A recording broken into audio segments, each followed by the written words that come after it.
नमस्कार दोस्तों, मैं रमेश चौधरी स्वागत करता हूं आपको सुप्रीम सिलेक्शन एकेडमी। दोस्तों, आज जो हमारा लेक्चर है, ये लेक्चर है भारत का संविधान। यदि हम भारत के संविधान में बात करें तो भारत के संविधान में कुल 22 भाग है। उन 22 भागों में आज हम पहला भाग पढ़ने जा रहे हैं। पहला भाग पढ़ेंगे। उस पहले भाग में हम अनुच्छेद 1 से 4 पढ़ेंगे, जिसके हम डिटेल में देखेंगे कि किस प्रकार राज्यों का गठन किया जाता है, किस प्रकार नए राज्यों का भारत में प्रवेश दिया जाता है। इस प्रकार हम ये टॉपिक पढ़ने वाले हैं। दोस्तों, यदि पहली बात करें तो भाग फर्स्ट, तो इस भाग फर्स्ट है, इसका नाम है संघ और उसका राज्य क्षेत्र। भाग फर्स्ट जिसका नाम क्या है, संघ और उसका राज्य क्षेत्र। फिर हम इसकी बात करें तो संघ का क्या नाम होगा, इसका क्या राज्य क्षेत्र है, इसके बारे में बताया गया हमें अनुच्छेद 1 में। अनुच्छेद 1 की बात करें तो जिसमें 3 सब क्लोज दिए गए हैं। उनमें से जो पहला सब क्लोज है वो सब क्लोज है भारत, यानी संघ का नाम क्या होगा। संघ का नाम क्या होगा जो सब क्लोज फर्स्ट के अंदर दिया गया है। संघ का नाम होगा भारत। संघ का नाम क्या होगा, भारत, यानी दैट इज इंडिया। संघ का नाम क्या है, भारत। संघ का नाम क्या, भारत। हम कई बार देखते हैं कि ये एक विवादित स्थिति रहती है। कई लोग बोलते हैं कि इंडिया रखना चाहिए, कई बोलते हैं कि भारत रखना चाहिए। कॉन्स्टिट्यूशन हमें दोनों शब्दों को यूज करने के लिए हमें अनुमति देता है। फिर यदि हम आगे बात करें तो सब क्लोज 1B, उसके अंदर है कि कौन कौन संघ राज्य क्षेत्र में शामिल होंगे। राज्य व उसके राज्य क्षेत्र में वो चीजें शामिल होगी जो पहली अनुसूची में दी गई है। यदि हम संविधान की बात करें तो संविधान के अंदर कुल 12 अनुसूचियां हैं। उनके अंदर अलग अलग चीजें हैं। जो पहली अनुसूची है उसके अंदर जितने भी राज्य है एवं केंद्र शासित प्रदेश है उनका विवरण दिया गया है। तो हम अनुच्छेद 1 पढ़ रहे हैं, तो इसके अंदर जो फर्स्ट है वो हमें यह बताता है सब क्लोज कि इस संघ का नाम क्या होगा। उसके बाद जो बी है उसके अंदर यह बताता है कि बी के कि राज्य सूची के अंदर कौन कौन शामिल होंगे। जो पहले अनुसूची में शामिल होंगे वो राज्य सूची में शामिल होंगे।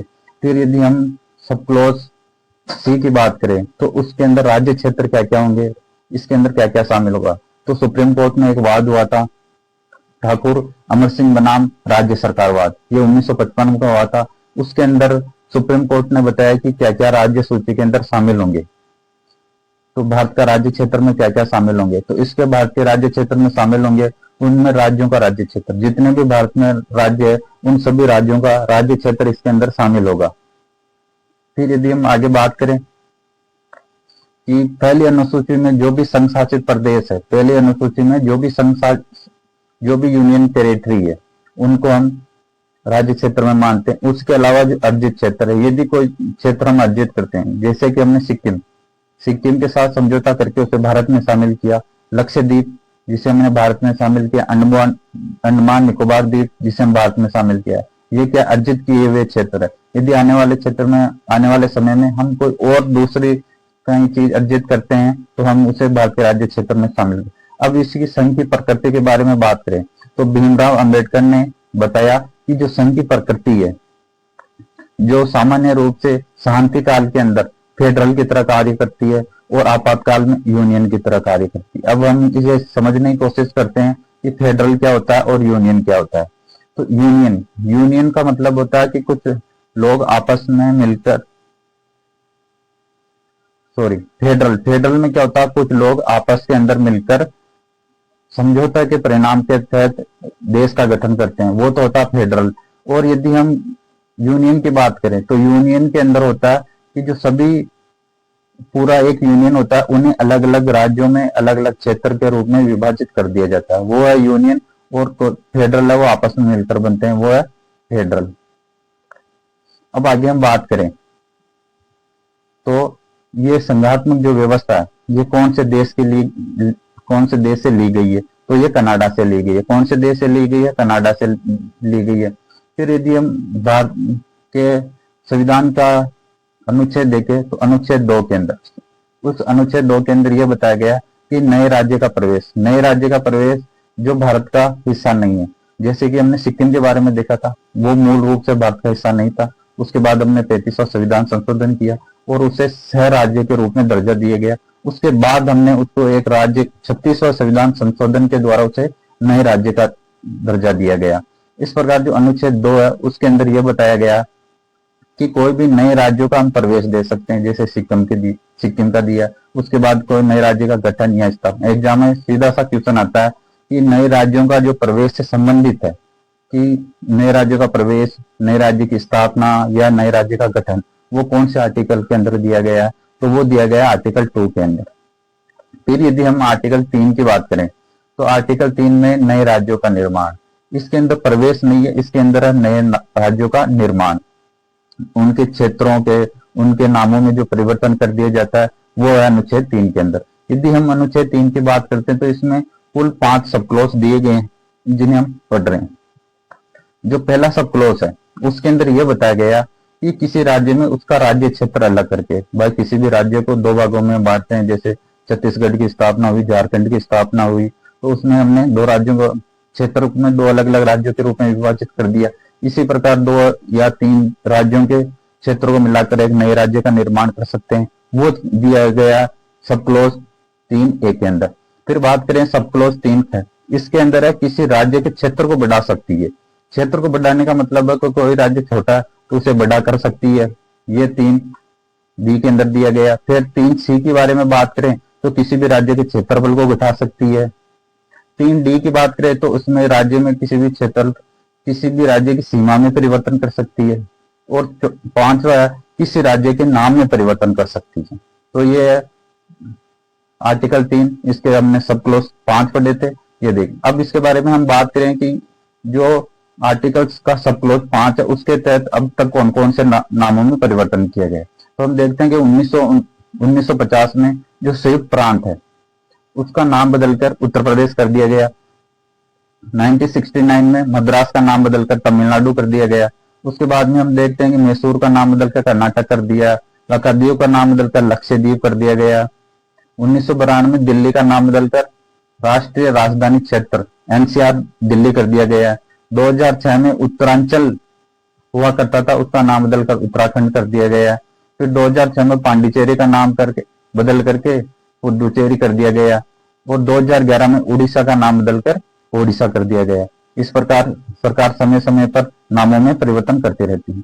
अब यदि हम बात करें कि अनुच्छेद 1, 2, 3, इनका ये जो प्रोसेस है, ये क्या प्रोसेस के तहत बदलाव करते हैं, तो ये अनुच्छेद 4 के अंदर बताया गया कि ये पहली अनुसूची हमने पढ़ी थी कि पहली अनुसूची में क्या है कि जो भी राज्य है उनका नाम है, केंद्र शासित प्रदेश है उनका नाम है। और एक चौथी अनुसूची में क्या है कि जो भी राज्यसभा के अंदर जो सीटों का विवरण है कि कौन से राज्य के पास कितनी सीटें होंगी, उसके बारे में इसके अंदर बताया गया है। तो पहली अनुसूची और चौथी अनुसूची में यदि कोई बदलाव करते हैं अनुच्छेद 2 और अनुच्छेद 3 के अंदर, तो जो भी वो विधियां बनाई गई, जिस विधि से वो बदलाव करेंगे, वो हम संविधान संशोधन के द्वारा नहीं करके सामान्य संशोधन के द्वारा भी इसको किया जा सकता है। यह बताया गया अनुच्छेद 4 के अंदर। अब हम बात करें कि ये जो बदलाव है, यह प्रक्रिया या प्रोसेस है, उसको कैसे सरकार करती है। तो नए राज्य का निर्माण के जो प्रक्रिया, निर्माण का जो प्रोसेस है, वो हम आगे पढ़ रहे हैं। तो इसमें प्रोसेस के अंदर हम देखते हैं कि नए राज्य कोई भी विधेयक लाने से पहले, विधेयक क्या होता है, कोई भी सरकार जो कानून बनाना चाहती है, उसका जो परफॉर्मा होता है वो विधेयक होता है। उसको राष्ट्रपति के पास लेके जाते हैं, राष्ट्रपति से पूर्वानुमति से ही संसद के अंदर इसको पेश किया जाता है। फिर उसके बाद में जिस राज्य से संबंधित वो विधेयक है, जिस भी राज्य की सीमा में हम परिवर्तन करना चाहते हैं या नाम में परिवर्तन करना चाहते हैं, राज्य को तोड़ना चाहते हैं, बनाना चाहते हैं, तो उस संबंधित राज्य के पास भेजेंगे। राज्य के पास भेजने के पश्चात राज्य वहां के विधानमंडल उस पर चर्चा करेगी। पर इसमें एक विशेष है, विधानमंडल चर्चा कर सकती है, पर जो भी राय देगी वो केंद्र सरकार मान भी सकती है और नहीं भी मान सकती है। कहने का मतलब है जिससे संबंधित राज्य के साथ छेड़छाड़ी की जा रही है, जिसके राज्य नाम में परिवर्तन किया जा रहा है या फिर उसके सीमा में परिवर्तन किया जा रहा है, वहां के विधानमंडल सहमति दे या असहमति दे, इस विधेयक पर कोई इफेक्ट नहीं पड़ने वाला है। फिर उसके बाद में जब राष्ट्रपति इसके पास विधेयक भेजता है, तो उसको निश्चित समय में अपनी राय देनी होती है। राय भारत सरकार मान भी सकती है, नहीं भी मान सकती है, पर एक निश्चित समय में वो उनकी राय देने के लिए उनको बोला जाता है। फिर जब राज्य से राय वापस आ जाती है, तो संसद दोनों सदनों से साधारण बहुमत से विधेयक को राष्ट्रपति के पास भेजती है। राष्ट्रपति उसको साइन कर देता है, उसके बाद वो प्रोसेस लागू हो जाता है। पर राष्ट्रपति उस विधेयक को वापस नहीं दे सकता, क्योंकि ये राष्ट्रपति की पूर्वानुमति से ही पेश किया गया। अब आगे हम बात करें तो इसमें एक वाद आता है, बेरोबाड़ी वाद 1960 का। इसमें सुप्रीम कोर्ट ने निर्णय दिया कि हम कोई भी भारत का कोई भी भाग है, यदि वो किसी देश को दे रहे हैं, भारत का कोई भी भाग है यदि हम किसी देश को दे रहे हैं तो वो बिना किसी संविधान संशोधन के नहीं देंगे। यदि आप नाम में परिवर्तन करते हो, क्षेत्र में आपस में राज्यों में बदलाव करते हो, तो उसके लिए संविधान संशोधन जरूरी नहीं है। पर यदि आप किसी भाग को किसी दूसरे देश को हैंड ओवर कर रहे हो तो उसके अंदर संविधान संशोधन जरूरी है। बेरुबाड़ी पश्चिम बंगाल का एक जगह का नाम है जिसे पाकिस्तान को दिया गया था। उसके बाद में 9वां संविधान संशोधन किया गया और 9वां संविधान संशोधन के द्वारा इस बेरुबाड़ी को पाकिस्तान को सौंपा गया। फिर उसके बाद में 1969 में सुप्रीम कोर्ट ने निर्णय दिया कि जो सामान्य सीमा विवाद है वो तो हम मंत्रिमंडल के फैसले से हल कर सकते हैं, पर यदि भूमि का आदान प्रदान हो रहा है तो उसके अंदर हम संविधान संशोधन करना पड़ेगा। इस प्रकार हमने पढ़ा भारत का भाग 1, जिसके अंदर हम 4 अनुच्छेदों के बारे में पढ़ा और नए राज्य के निर्माण की प्रक्रिया में के बारे में पढ़ा। इसी प्रकार की जानकारी के लिए हमसे जुड़े रहे आप सभी का